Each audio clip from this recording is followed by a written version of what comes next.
What's going on, guys? It's your boy John the Liquidator coming back with another video, and it looked like Caitlin Clark has suffered yet another hard foul, and the referees failed to make a call. Caitlin Clark just got slammed to the floor on live TV, more WWE than WNBA, and once again, the referees turned a blind eye. Are the officials secret Atlanta Dream superfans, or are they simply missing both their glasses and their earpieces? Either way, brace yourself. This isn't just a basketball game anymore. It's turned into a high-stakes drama, with Clark cast as the star, the scapegoat, and the one taking all the hits. What just unfolded in Atlanta is beyond belief. When I say this, the Atlanta Dream, not quite Nate Tibbetts. If you guys know anything, like Nate Tibbetts, literally like he would throw 17 different looks at Caitlin per quarter. He would throw a different look at Caitlin every single possession. However, there she was, Caitlin Clark, a human highlight reel in sneakers, sharing the hardwood with the Atlanta Dream, and somehow enduring what looked more like a full-contact science experiment than a basketball game. It seems the WNBA has quietly pivoted from professional hoops to professional body slams, and the officials, they either had front-row seats to an entirely different event or believed they were refereeing a WWE audition. Here, and another case of WNBA referees dropping the ball, not making the right calls when it comes to Caitlin Clark. Bruh, how we one game away for the start of the season, and we have already Caitlin Clark getting fouled extremely hard. Look back at the referee like, damn. Let's set the scene. Caitlin Clark, armed with the court vision of a hawk on espresso and the shooting range of a missile system, steps onto the floor with poise, precision, and the unforgivable tendency to turn defenders into stationary decor. So how did the Atlanta Dream respond? With strategic adjustments? Smarter defense? A deep dive into game tape? Of course not. How much of the jealousy of Clark is because the insane amount of publicity she gets? How much of the jealousy is because she gets so much money from endorsements? How much of it is because she's white? How much of it is because she's straight? I have no idea. And I have no idea what percentage of the women are jealous and to what degree. I can't get in their minds. I have no idea. I don't know if the black players are more jealous than the white players. They're all jealous. Well, I don't think all of them. Some of them, most of them seem to be. But all I know is that the refs, if the players are going to treat her, be physical with her, the refs have to protect her, not because she's Caitlin Clark, but because the fact that it's the right. They swarmed her like she'd swiped their pregame meal, and the referees? Their response had all the urgency of someone whose shift ended 10 minutes ago and who's mentally halfway home. No sharp whistles, no raised eyebrows, just the kind of passive shrug that says, this paycheck doesn't cover confrontation. Nothing to see here, folks, just one of the league's brightest stars getting tossed around like she stumbled into a Black Friday bargain bin, where apparently the only thing on sale is basic respect. Y'all got it. And that's exactly how I'm feeling right now, bro. Like, at this point, watch this play, guys.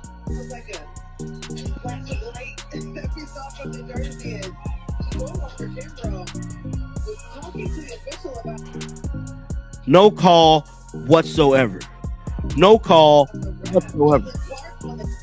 But they will call Caitlin Clark getting a technical. They will call Caitlin Clark getting a technical. At this point, it's fair to wonder, are the refs watching the same game, or are they on a mental vacation in the upper stands? Caitlin Clark wasn't just fouled. She took hits that looked more wrestling ring than basketball court. Elbows, shoulders, forearms, everything short of folding chair.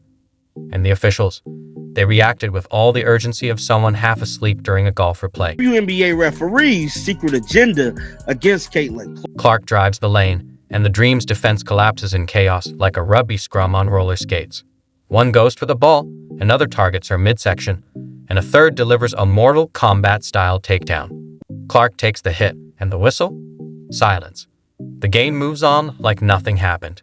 The foul was invisible, as was the officiating. One of the biggest hurdles for Caitlin Clark at the Indiana Fever last season was the WNBA referees. Now, the front office made it their business to revamp the team, bring in more aggressive players to help them get further in the WNBA season and possibly win a WNBA championship.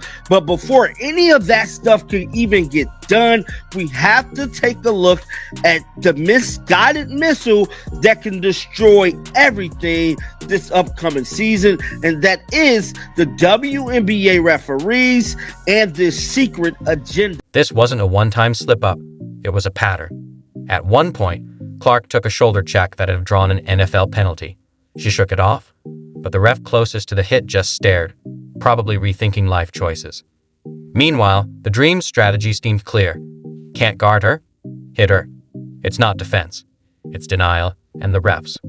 Just bystanders in fluorescent shirts. Indiana Fever fans, we got another W in the preseason against the Atlanta Dream, 81-76. There's a lot that went on in this game. So this was a very competitive game. All the way through, they were given full court defense on Caitlin Clark. For the most part of the game, the starters did sit after 3. Caitlin Clark finished with 13, 7, and 6. She could have had 12 to 15 assists. Wait until you see the highlights. She did drop a couple bombs. She hit 3 3-pointers. We did get a... Even while being treated like a piñata, Caitlin Clark still played brilliantly. Drop her into a rugby scrum, and she'd still hit a step-back 3 after being tossed around like luggage. She ran the offense with symphonic grace, free-flowing but perfectly composed. While defenders lagged, Clark calculated passing angles like a quantum computer with the flair of a street magician. And the stats. They don't lie. Clark didn't just survive the chaos. She controlled it. If this would have been a regular season game, I believe Caitlin Clark very much flirts with a triple-double in this game. If this is a regular season game, because she was heading down that road, she only played 23 minutes. Clark dropped dimes all over the court. Left, right, behind the back, while defenders focused on boxing her out instead of tying their shoes. She didn't just see the floor, she choreographed it. When the Dream doubled, she sliced through them like holding a lightsaber. Each time they tried to rattle her with a hockey-style check, Clark brushed it off with a look that said, "Is that all?" Caitlin Clark, in 23 minutes of play, 13 points, 6 rebounds, 7 assists. In 23 minutes, Caitlin Clark already shows all of us who are watching along, stay tuned, folks. Multiple triple-doubles are coming this season. Clark drained threes with the calm of someone fixing a printer. Methodical, slightly annoyed. Each shot felt like she was placing it with tweezers. No rim, just swish after swish, while defenders stood frozen. The Dream's bench wore regret, and her defenders looked like they'd just found out their car got towed. Clark wasn't just in control. She was teaching a clinic, and the Dream were paying for the lesson. Caitlin Clark, in 23 minutes of play, 13 points, 6 rebounds, 7 assists. In 23 minutes, Caitlin Clark already shows all of us who are watching along, stay tuned, folks. Multiple triple-doubles are coming this season. Clark wasn't just offensive, she played defense too, moving with the precision that would make GPS jealous. She anticipated cuts, closed out on shooters, and grabbed rebounds like it was nothing, all while being hit and shoved. By halftime, you'd expect ice packs, but no, she came back smiling. Because when you're built different, getting treated like a piñata is just part of the routine. As to the officiating, it was almost funny. At one point, an Atlanta player swiped Clark on a 3-point attempt, clear foul, and still no whistle. You guys saw what I did in 23 minutes. Wait until I'm playing 30 plus. Wait until I'm playing 35 minutes. Wait until my chemistry with my teammates are all the way there. Wait until Stephanie White fine-tunes this offense around me a little bit more, tweak something here, tweak something there, and we get really into the swing of things. If you're a Caitlin Clark fan, an Indiana Fever fan, you got to be happy with what you're seeing from Caitlin. It's not just physical, it's psychological. When a league lets this slide, it sends the message: treat our top talent like a chew toy. The broadcast crew was uncomfortable, drifting from analysis to pleading for intervention. One announcer even let out a whoa after another no call.